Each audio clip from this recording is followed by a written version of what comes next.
Film की शुरुआत होती है हमारे मेन कैरेक्टर कॉनी के साथ, जो एक वीडियो गेम में वर्चुअल प्लेन उड़ाने की कोशिश कर रहा होता है, लेकिन बेचारा इतना बुरा पायलट होता है कि प्लेन सीधा क्रैश कर जाता है। तभी उसकी बेटी आती है और उसे याद दिलाती है कि आज उसका बर्थडे है और कॉनी ने प्रॉमिस किया था कि वो उसे बाहर ले जाएगा। जब कॉनी पूछता है कि उसे गिफ्ट में क्या चाहिए तो वो एक घोड़ा मांगती है। ये बात सुनते ही कॉनी के चेहरे पर ऑकवर्ड स्माइल आ जाती है, क्योंकि उसकी फाइनेंशियल हालत देखकर ऐसा गिफ्ट देना नामुमकिन लगता है। कॉनी एक इलेक्ट्रॉनिक स्टोर में सेल्समैन है, जहां वो गैजेट्स, टीवी और अप्लायंसेस के बारे में काफी एक्सपर्ट है, लेकिन उसकी इनकम ज्यादा नहीं है। ऊपर से हाल ही में उसका डिवोर्स भी हो गया है, लेकिन वो हर हफ्ते अपनी बेटी से मिलने जाता रहता है। जब वो अपनी बेटी को एक्स वाइफ के घर छोड़ता है तब हम मिलते हैं मिलो से, जो उसकी एक्स वाइफ का नया हस्बैंड है। मिलो एक अमीर पायलट है जिसके पास एक बड़ा फार्म है जहाँ घोड़े भी हैं, बिल्कुल वही चीज जिसके लिए कॉनी की बेटी सपने देखती है, पर कॉनी ये अफोर्ड नहीं कर सकता। इसी दौरान शहर के दूसरे कोने में एक अंधेरी पार्किंग गैरेज में एक बड़ी क्रिमिनल डील चल रही होती है। कुछ ड्रग डीलर एक बड़े डफेल बैग के साथ पहुंचते हैं जिसमें 30 किलो हाई ग्रेड नशा होता है। उनकी मीटिंग एक माफिया गैंग से होती है जो यह सौदा बिटकॉइन के जरिए करना चाहता है ताकि बैंकिंग सिस्टम की नजर से बचे रहें, लेकिन पुलिस पहले ही उनके पीछे लगी होती है। महीनों से उनके कॉल्स ट्रेस हो रहे होते हैं और हर मूव मॉनिटर किया जा रहा होता है। डील पूरी होने से पहले ड्रग सप्लायर्स बायर्स का पैसा वेरीफाई करने के लिए पहले सिर्फ 1 किलो का सैंपल देते हैं, बाकी के 29 किलो वे अपनी गाड़ी में लॉक करके रखते हैं ताकि कुछ गड़बड़ हो तो नुकसान कम हो।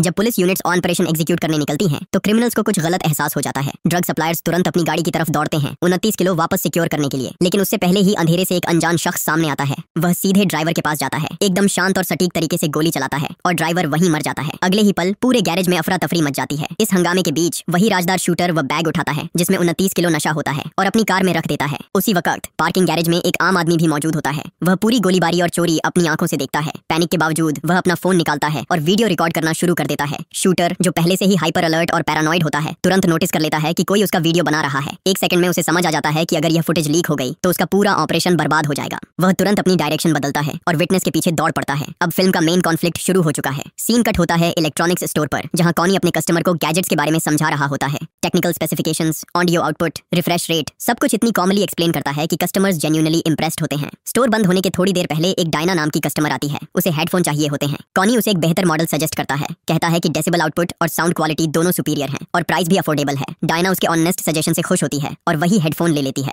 स्टोर बंद होने के बाद मैनेजर कॉनी से एक फेवर मांगता है और कहता है कि एक कस्टमर को अर्जेंटली टीवी इंस्टॉल करवाना है। कॉनी हमेशा की तरह बिना सोचे हाँ कर देता है। वह अपना टूल किट लेकर कस्टमर के घर पहुंचता है। वह कहती है कि टीवी का पूरा सेटअप भी कर देना। फिर वह किसी काम से बाहर चली जाती है। कॉनी अपने हेडफोन पहनकर काम में लग जाता है। उसे जरा भी अंदाजा नहीं होता कि इसी घर के दूसरे कमरे में मौत का खेल चल रहा है। यह उसी आदमी के घर में होता है जिसने गैरेज का पूरा सीन रिकॉर्ड किया था। शूटर उसका पीछा करते हुए यहाँ तक आ गया है। कॉनी के पीछे खड़ा होकर वह शूटर उस आदमी को गोली मार देता है और फिर वहाँ से भाग जाता है। मरने से पहले वह आदमी अपना मोबाइल फोन छिपाकर रख देता है, ऐसी जगह पर जहाँ कोई तुरंत नहीं ढूंढ सकता। यही फोन बाद में कॉनी के लिए सबसे बड़ा खतरा बनने वाला है। कॉनी बेचारा बिल्कुल अनजान अपना इंस्टॉलेशन का काम फिनिश करता है, हेडफोन उतारता है, टूल्स पैक करता है और निकलने के लिए घर के अंदर से गुजरता है। तभी उसकी नजर मरे हुए आदमी पर पड़ती है। कॉनी एक पल के लिए फ्रीज हो जाता है। उसे समझ नहीं आता कि क्या करे, कॉल करे, भागे या बस खड़ा रहे। इसी बीच सिसिलिया वापस घर आ जाती है। वह अंदर आती है और अपने हस्बैंड को मरा हुआ देखती है, जबकि कॉनी उसके पास खड़ा होता है। कुछ मिनट में पुलिस आ जाती है और कॉनी को अरेस्ट कर लेती है। कॉनी बार बार समझाता है कि वह बस टीवी इंस्टॉल करने आया था, लेकिन वह पुलिस का प्राइम सस्पेशन बन जाता है। घर में फोर्स एंट्री का कोई साइन नहीं होता और उस वक्त घर में और कोई था भी नहीं। पुलिस बिना ज्यादा सोचे समझे उसे कस्टडी में ले लेती है।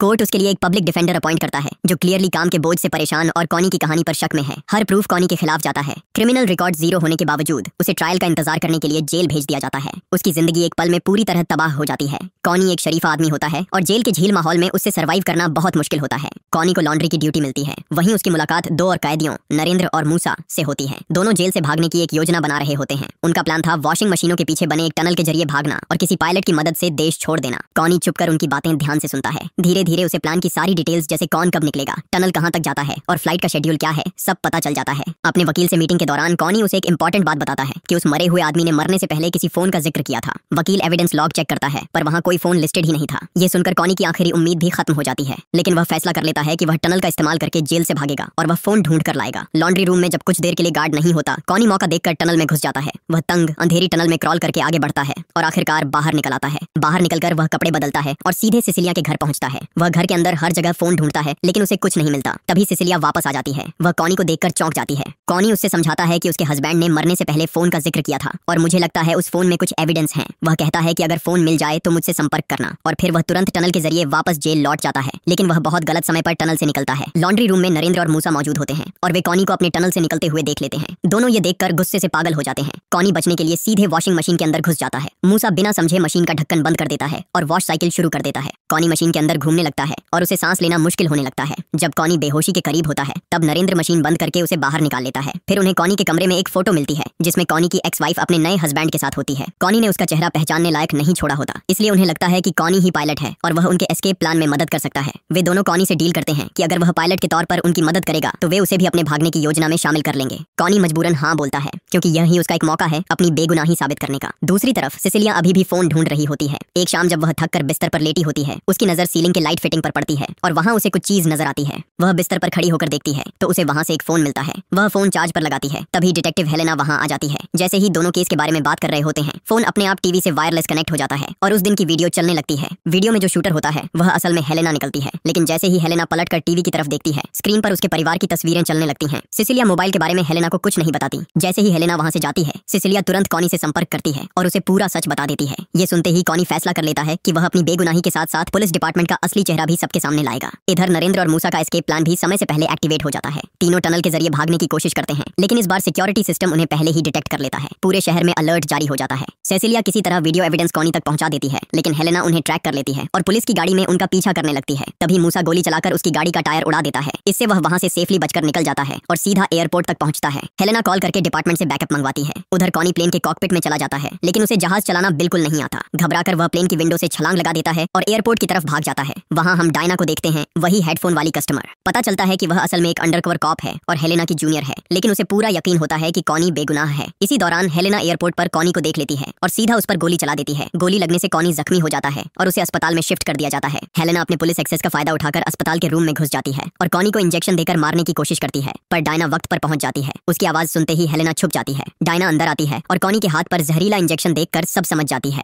वह अपनी गन निकालकर वॉशरूम की तरफ बढ़ती है, लेकिन तभी हेलेना अचानक उस पर हमला कर देती है। दोनों के बीच एक जबरदस्त लड़ाई होती है। आखिर में हेलेना डायना की गन से खुद को शूट कर लेती है। गोली की आवाज सुनकर एक और पुलिस ऑफिसर वहां आ जाता है, तो हेलेना उसे भी डायना की गन से मार देती है ताकि सबको लगे कि यह सब डायना ने किया है। लेकिन तभी कॉनी किसी चीज से हेलेना के सिर पर मार देता है और वह बेहोश हो जाती है। डायना और कॉनी वहां से भाग जाते हैं। हेलेना फिर पुलिस चीफ को मैनिपुलेट करती है और पूरी फोर्स को कॉनी और डायना के खिलाफ सेट कर देती है। वे दोनों रात इलेक्ट्रॉनिक्स स्टोर में छुपे रहते हैं। फिर डायना कॉनी के जख्म साफ करती है। उसी वक्त कॉनी को एक चीज याद आती है कि टीवी के मदरबोर्ड में स्ट्रीम्ड कंटेंट सेव हो जाता है। इसका मतलब यह था कि वह वीडियोस टीवी की मेमोरी में अब भी सेव होंगी। वे दोनों सेसिलिया के घर जाते हैं और जैसे उसने सोचा था वीडियो अब भी वहाँ है, लेकिन मसला यह होता है कि उसका फोन टूट गया था और कॉपी करने का कोई रास्ता नहीं होता। बेचैनी की हालत में दोनों टीवी उठाकर अपने वकील हंसा को ढूंढने निकल पड़ते हैं, लेकिन तभी उन्हें पता चलता है कि असल में उनका वकील ही हेलेना के साथ मिला हुआ है। वे हंसा को एक बैग लाते देखते हैं और डायना तुरंत समझ जाती है कि उस बैग के अंदर ड्रग्स हैं, लेकिन कंफर्म करने के लिए उन्हें और पास जाना पड़ता है। कॉनी अभी हेलेना और हंसा की पार्टनरशिप समझने की कोशिश ही कर रहा होता है कि तभी डायना सब कुछ साफ कर देती है। हंसा अपने क्रिमिनल क्लाइंट्स की डिटेल्स हेलेना को देता है। फिर हेलेना उन्हीं पर रेड करवाकर उनका माल चुरा लेती है और बाद में वे दोनों मिलकर उसे ब्लैक मार्केट में बेच देते हैं। मूव करने के लिए वो लोग एक की कार्ड चुरा लेते हैं। डायना गार्ड बनकर खड़ी होती है और कॉनी चुपके से अंदर घुस जाता है।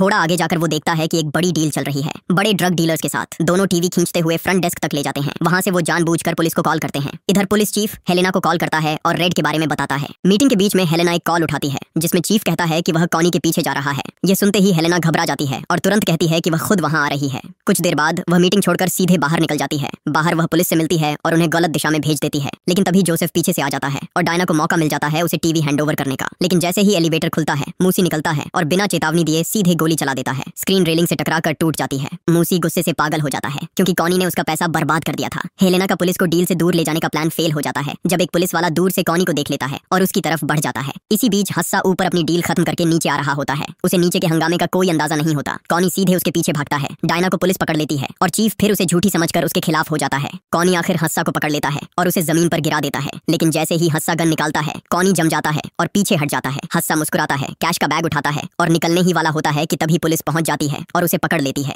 हस्सा चिल्लाता रहता है, लेकिन बैग वहीं गिर जाता है। कॉनी बैग उठाता है और निकल जाता है। तभी मूसी की आवाज आती है। बिना सोचे कॉनी बैग उसकी तरफ फेंक देता है और अपना वादा निभाते हुए चोरी का पैसा वापस कर देता है। इसी दौरान डायना अफसरों से लड़ रही होती है। चिल्लाते हुए कहती है कि उसके पास हेलेना के खिलाफ सारे सबूत हैं। हेलेना शांत रहती है और सीधे टेसर चला देती है जब तक डायना बेहोश नहीं हो जाती। ये सब देखकर चीफ को शक होने लगता है। कॉनी चुपके से टीवी स्क्रीन उठाता है और निकल जाता है। वो एक कमरे में जाता है और एक स्टाफ मेंबर की मदद से टीवी की हार्ड ड्राइव को एलिवेटर की स्क्रीन से कनेक्ट कर देता है। जोसेफ पहले से ही थोड़ा शक में था, लेकिन जब उसने अपनी आंखों से वो वीडियो देखा तो उसने बिना देर किए हेलेना के हाथ में हथकड़ी डाल दी। जब हेलेना को ले जाया जा रहा होता है, रेडियो पर रिपोर्ट आती है कि अब वो प्राइम सस्पेक्ट है। ड्रग माफिया, वकील और हेलेना सभी पुलिस की कस्टडी में होते हैं। चीफ डायना से माफी मांगता है कि उसे पहले ही उसकी बात मान लेनी चाहिए थी और कॉनी को बेकसूर साबित कर दिया जाता है। वो घोड़े पर बैठकर अपनी बेटी से मिलने जाता है, लेकिन उसे कंट्रोल नहीं कर पाता। थोड़ी देर में वो घोड़े से कूद जाता है और बाकी बच्चे डर जाते हैं। जब वो जूलिया से कहता है कि घोड़ा उसने सिर्फ उधार लिया था, तो वो मुस्कुराती है, उसे गले लगाती है और अपनी दोस्त के पास लौट जाती है। डायना उसके पास आती है, दोनों पेड़ की छांव में बैठते हैं और यहीं पर ये फिल्म खत्म हो जाती है।